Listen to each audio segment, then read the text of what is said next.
Estamos de volta com o Pauta em Debate e agora vamos falar de um assunto que vai interessar você. Você que é pai, você que é mãe e tem aí um piazão, tem uma guria, uma menina bonita, um rapazão bonito, começando a vida profissional, né? Você sempre, é claro, assim como eu, como todos os nossos pais, querem sempre e torcem sempre, alguns fazem até orações, para que os filhos encaminhem na vida profissional, né? Para que ele faça muitas vezes uma boa faculdade, ou que ele consiga um bom emprego e que ele consiga ter aí uma carreira de sucesso, possa ter condições de comprar as coisas que ele precisa, de manter a sua família no futuro. Quem é que não quer isso para os filhos? Quem é que não quer isso para a gente mesmo? Mas isso muitas vezes está ligado não só à vontade, mas também a uma série de processos, né? Uma série inclusive de assessoria que você pode também desenvolver a capacidade das pessoas. Eu vou conversar com a Regina Matos, que é consultora e coach na empresa RM Consultoria e Treinamento e tem mais de 20 anos de atuação na área de gestão de pessoas.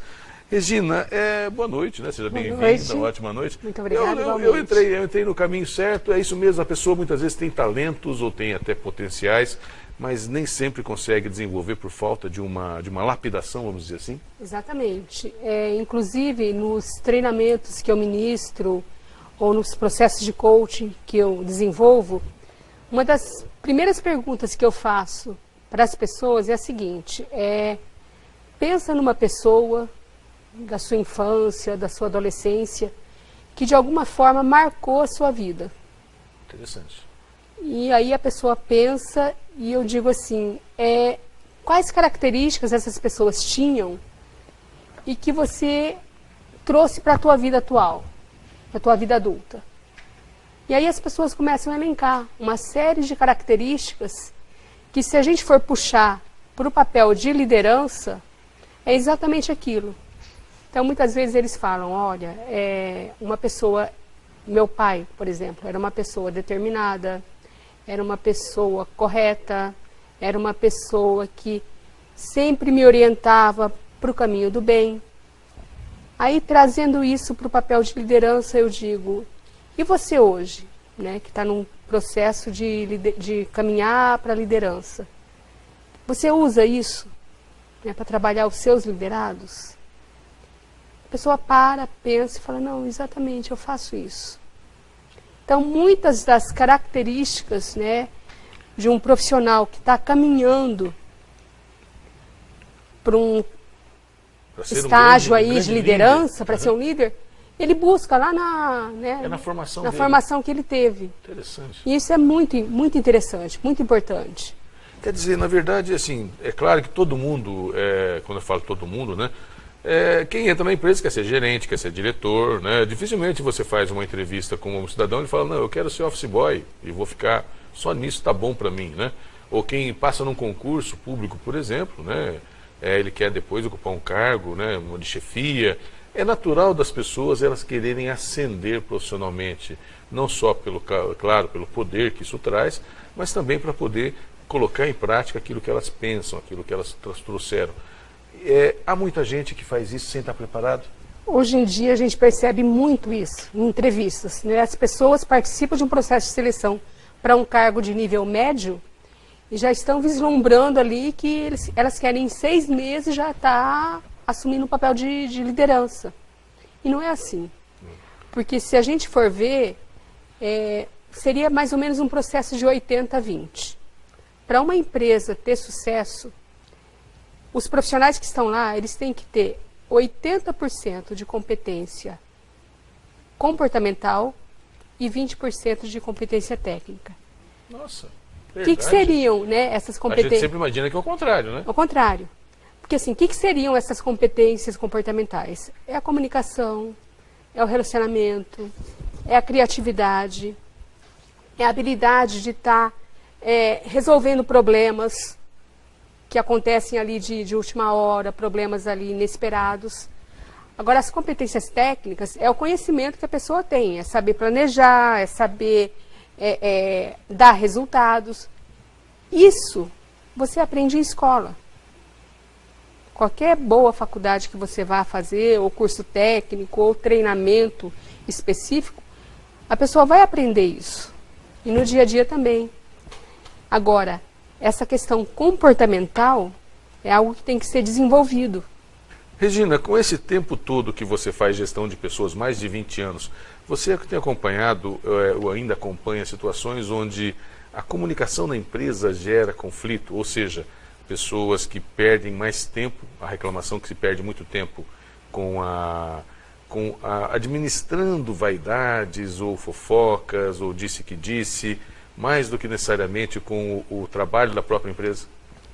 Luiz, hoje em dia é bem menos, porque as empresas já estão alertas, né, para esse tipo de problema que tem acontecido. Mas a comunicação continua sendo o grande vilão aí num processo de trabalho. Porque as pessoas, às vezes, elas compreendem aquilo que elas querem compreender, não aquilo que foi dito. Certo. Isso acaba gerando uma série de problemas. E aí, assim, com relação ao desenvolvimento dessas lideranças, as pessoas, às vezes, elas demonstram que elas conhecem muito bem o trabalho, que elas entendem de tudo daquela atividade, aquele trabalho dela dá resultado, e aí o que acontece? Sem olhar para o outro lado, que são esses 80% aí que eu falei para você, a empresa acaba promovendo esse profissional. Aí o que acontece? Um profissional que era um excelente técnico passa a ser um líder de baixa qualidade. Por quê? Porque ele não sofreu esse trabalho de desenvolvimento. E isso pode ser feito, até um ponto interessante, porque às vezes, como você colocou, às vezes o cidadão está lá há tantos anos na empresa, não vou dizer que o tempo faça isso, mas conhece todo o processo, ele sabe tudo, ele conhece as máquinas, né? E aí ele fala, não, mas precisamos de um gerente. Não, fulano, né, vai ser um ótimo gerente. Como você falou, ele não tem essa habilidade de gerenciar pessoas, o que não é nada fácil, aliás, imagino eu, deve ser uma das coisas mais difíceis do mundo. É possível pegar um bom técnico e transformá-lo num bom gestor de pessoas, num bom líder? É possível desde que seja feito um trabalho pontual e direcionado. Certo. Então, assim, se for percebido que algumas características daquela pessoa precisam ser trabalhadas, então vamos focar nisso, né? E aí eu tenho feito trabalhos nesse sentido com o coaching. Certo. Tá? Então a empresa vai trazer para mim, o profissional vai trazer para mim as dificuldades que ele tem com relação ao desenvolvimento das atividades, com relação aos relacionamentos que ele tem. Isso vai ser trabalhado no processo de coaching. Porque tem muita gente também que acaba sendo promovido e algumas coisas ele tem que delegar. Ele deixou de ser aquele técnico, aquele operário, aquele analista, e agora, hoje ele é um supervisor, é um gerente, é um líder, e ele fica segurando aquilo. Ele tem medo de passar algumas coisas dele para outra pessoa. Mas aquela etapa da vida dele já passou. Ele não é mais um analista, hoje é um líder. E nós nos apegamos, a gente brinca muito, o meu carimbo está aqui, só eu sei bater o carimbo, e se eu ninguém vai conseguir bater igual. Nós nos apegamos muito ao poder. A gente se apega muito. E aí, isso impede que a gente se desenvolva. Certo. Por quê? Porque assim, eu tenho que largar algumas coisas para poder entrar coisas novas.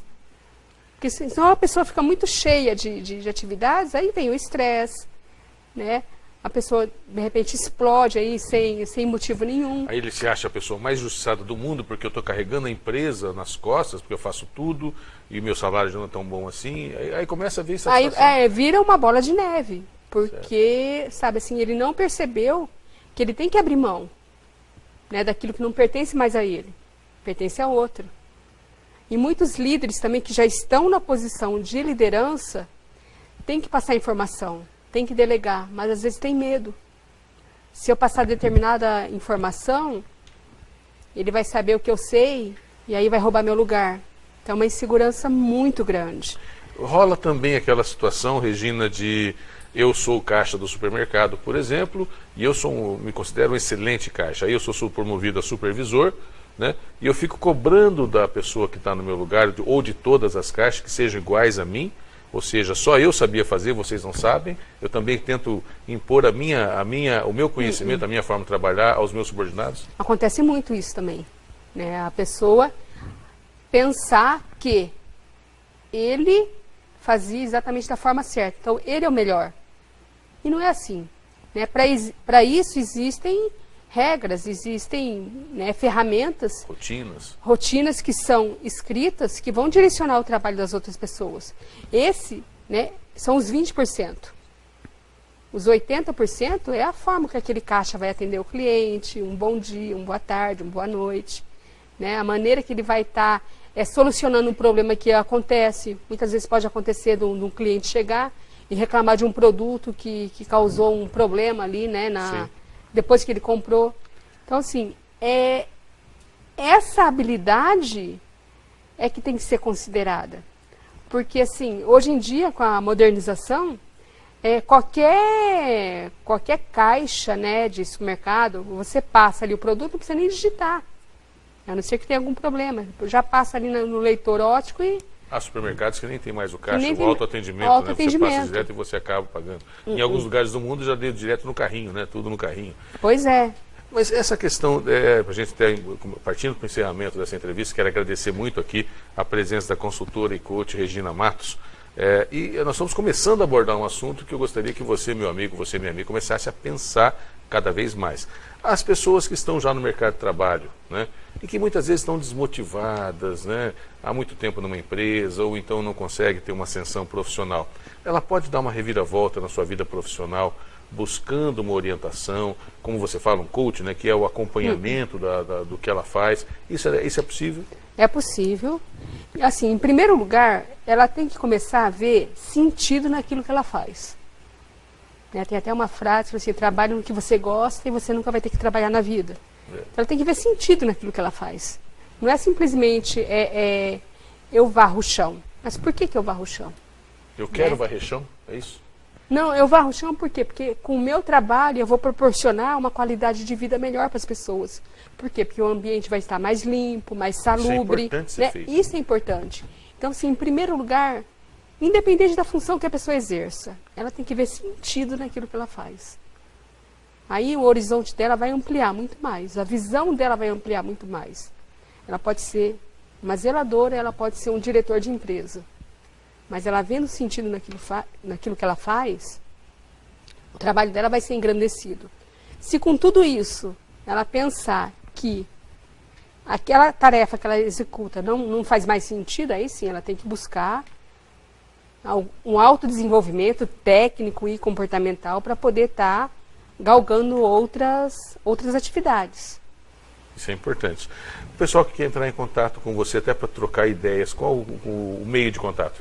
Olha, tem meu site, www.rmtreinamentos.com.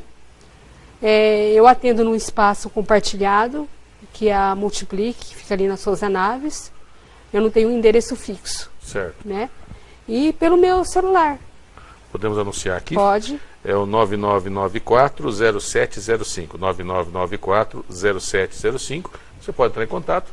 Parabéns pelo trabalho. Olha, gostei muito da conversa, viu? E é interessantíssimo a gente aprender um pouco mais. Muito obrigada, Luiz. Ótima noite para você. Obrigada, igualmente.